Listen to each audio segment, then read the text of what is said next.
po natin minamahal. Even the very elect, matadaya, minamahal ko ng mga anti-Kristo, minamahal ko. Iba nga, nagtatago ngayon.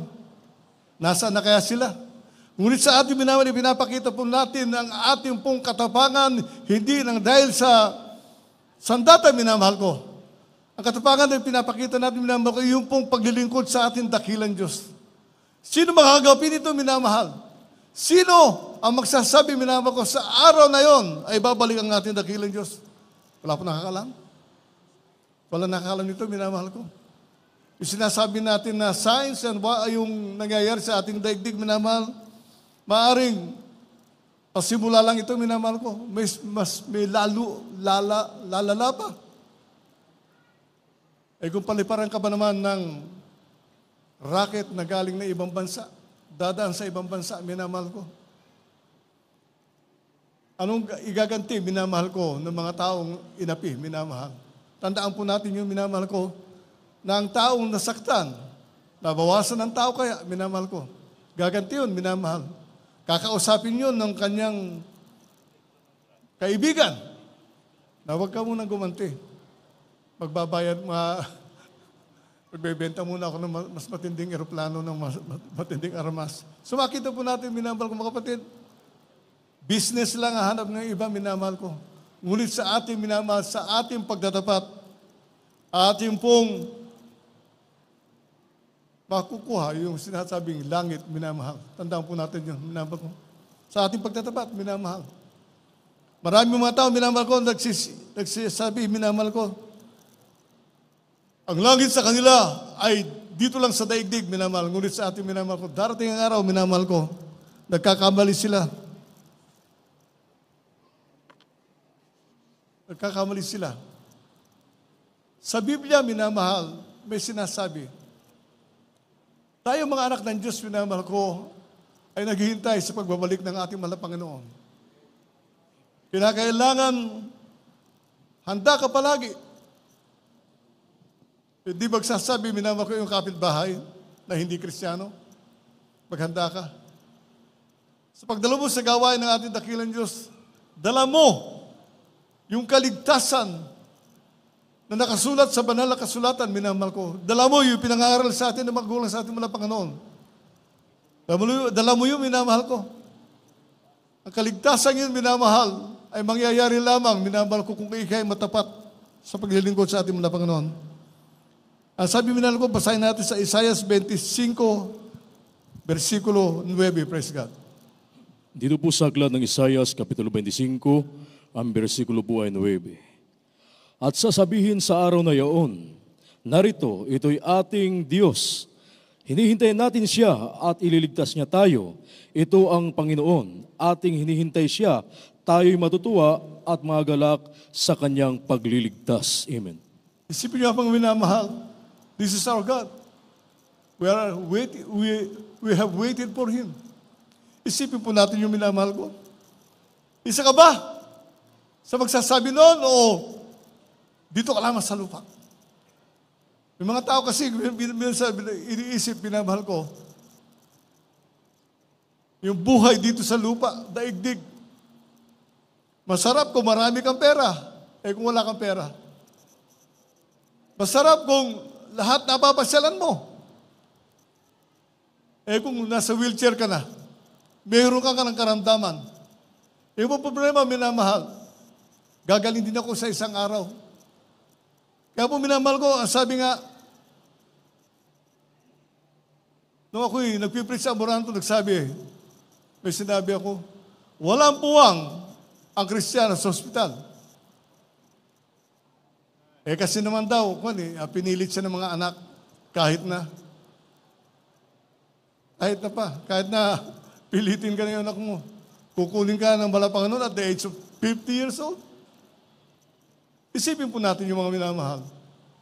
Na tayo po, ang sabi nga po, dito nga sa daigdig, ang bata, namamatay ng ganun lamang, minamahal ko. Hindi pa nasilayan yung sikat ng araw, patay na. Bakit?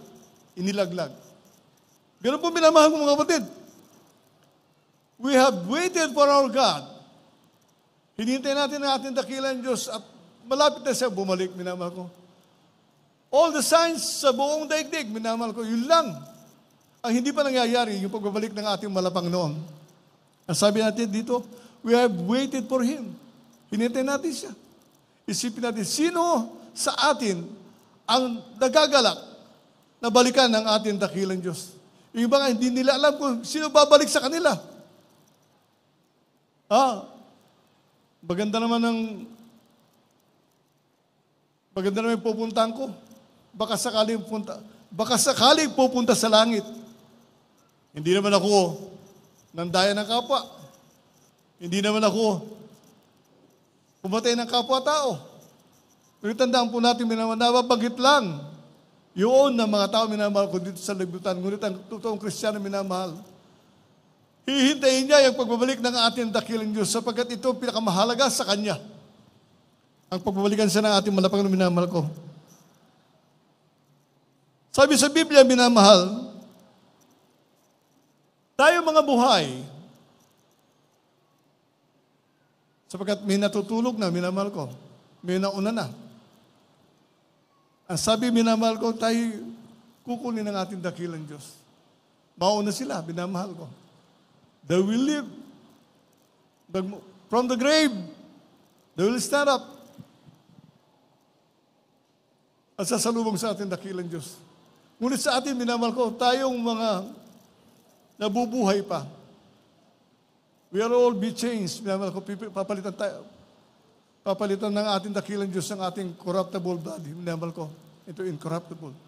Isipin po natin yung minamahal ko.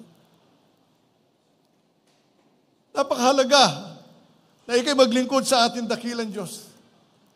Napakahalaga kung sabihin natin, minamahal ko, napapakinggan ko naman yan. Naniniwala naman ako sa Diyos na kanilang pinaglilingkuran. Ang daling sabihin, minamahal, naniniwala ka. Ngunit ang tanong, ginagawa mo ba ang kanyang kalooban? Naglilingkod ka nga ba sa kanya? Kilala mo ba ang Diyos? Ang sabi, di bale, mabait naman ako eh. Tandaan po natin yung minamahal.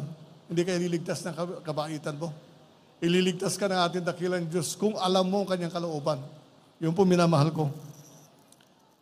Ang sabi minamahal, basahin natin sa unang Tesalonica, Kapitulo 4, versikulo 14 hanggang 17. Dito po sa aklat ng unang Tesalonica, Kapitulo 5, versikulo 14 hanggang 17. Ito po nakasaad. Sapagkat kung tayo nagsisampalataya na si Jesus ay namatay at nabuhay na muli, ay gayon din naman na nangatulog kay Jesus ay dadali ng Diyos na kasama niya. Sapagkat ito'y sinabi namin sa iyo ang salita ng Panginoon, na tayo na buhay at nakatira hanggang sa pagparito ng Panginoon, na hindi tayo nauuna anumang paraan ay natutulog. Sapagkat ang Panginoon din ay bababa mula sa langit, ay may isang sigaw at tinig ng arkanghel na may pakakak na Diyos ang mga namatay kay Kristo unang nabubuhay ng muli.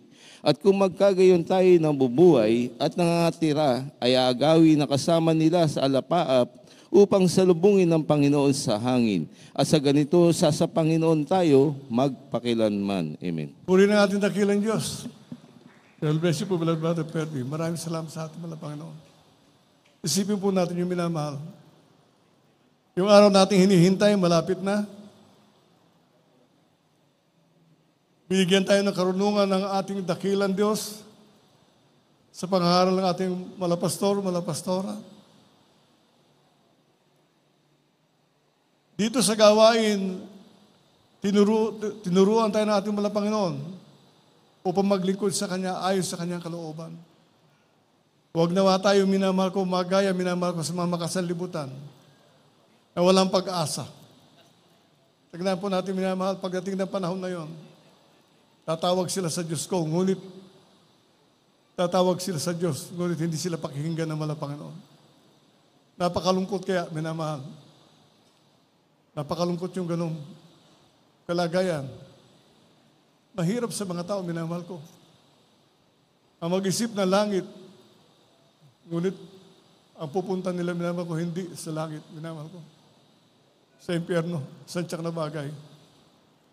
Napakarami ang tao, minamahal ko, na nagnanasa ng langit. Ngunit Sa to say, minamahal ko, hindi sila naglilingkod sa totoong Diyos. Kaya sa atin, kung tayo manalangin, minamahal, kung tayo nasa gawain ng ating dakilang Diyos, habang binibigyan tayo ng pagkakataon ng ating wala Panginoon, magpuri sa Kanya, magpuri tayo. Habang binibigyan tayo ng panahon ng ating dakilang Diyos upang manalangin tayo. Kung ikaw nakakatiyak ka na pupunta ka sa langit, paano yung mga tao? Paano yung mga tao naglalakad? Yung kapitbahay, paano sila? Ngunit kung ikaw ay masikap na Kristiyano yung santyak na bagay, gagawin mo lahat ng paraan upang mapalapit sila sa ating mga Panginoon. Tandaan po natin, minamahal ko, may mga manggagawa tayo, mga ngaral, minamahal ko. Ang kinalang pinupuntahan, minamahal ko, kulungan. Kasi mga tao rin madaling sumunod. Ngunit sabi nga, saan ka nakakita ng isang dating kriminal, minamahal ko, na naglingkod sa ating dakilang Diyos ng tuluyan? Bumalik sila sa dati, minamahal ko.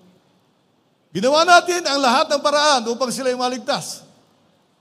Ngunit ni kailanman, minamahal ko, mas gusto nila, minamahal ko, iba buhay ng katulad ng buhay nila nung araw. Bilang bersikulo, minamahal ko,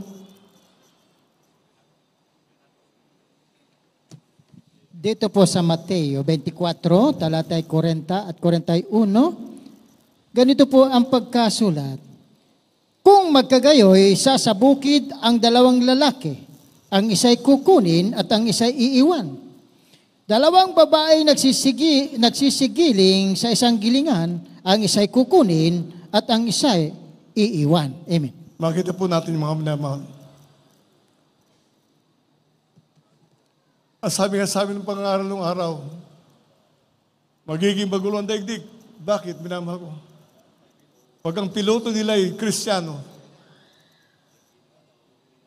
biglang mawawalan ng piloto, minamahal ko. Pag ang kanilang driver ay Kristiyano, mawawala yung driver. Isipin po natin, minamahal ko. Hahanapin nila ng mga tao ang kanilang kamag-anak. Yung tinutuya nila nung araw, nasaan na? Si Praise the Lord. Hindi na makita. Iniwanan na. Pati ang kanyang David, iniwanan na. Hindi nila minamahal ko. Yung hiwaga ng ating pagbabalik ng ating dakilis naganap na. Nakukunin niya mga tao, minamahal ko, na naglingkod sa kanya. Isipin po natin yun, minamahal. Kung dito sa lupa, naghihirap ka, doon sa piling ng ating mahal na Panginoon, mananagana ang iyong buhay. Isipin po natin yun, minamahal ko. Isipin po natin, minamahal na mga tao, minamahal. Magsasabi, nasaan ka na? Nasaan na yung kapitbahay ko? Nasaan na si Praise the Lord? Alam mo, minamahal, yung hulong kwento. Pinuntahan ako ng mga gagawa doon sa bahay. Alam niyo, minamahal, doon sa bahay ko ngayon, ang ginagamit ko, 3 kasi bota, yung hanggang bewang at saka hanggang dibdib. Ang ginagamit ko, minamahal ko yung hanggang dibdib na. Malapit na bumalik ang mahal na Panginoon. Dredging sila ng dredging, minamahal ko doon sa palaisdang malapit doon sa amin. Hanggang doon lang, minamahal. Ang sabi nga nung pumunta sa bahay, dito sa inyo, kuya, may tubig, mabaho pa. Maraming salamat. Hindi ko naamoy yung baho na yon. Inalis na yung mga Panginoon, minamahal ko yung pang-amoy ko. Hindi ko naamoy yun. Maraming salamat sa ating dakilang Diyos, minamahal, sapagkat yung hiwaga ng pag-ibig, ng pagbabalik ng ating dakilang Diyos, alam ko na. In a twinkle of an eye, isang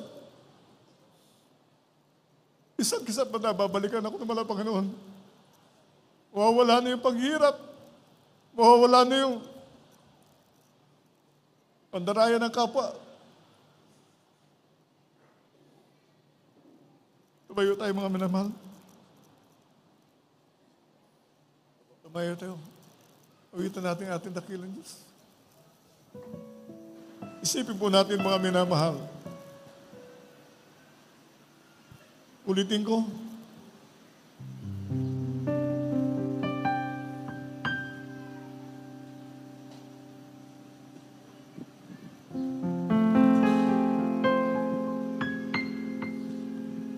Magkano nga bang kinuha sa akin ng gobyerno, minamahal ko? Magkano ba nadaya nila sa akin?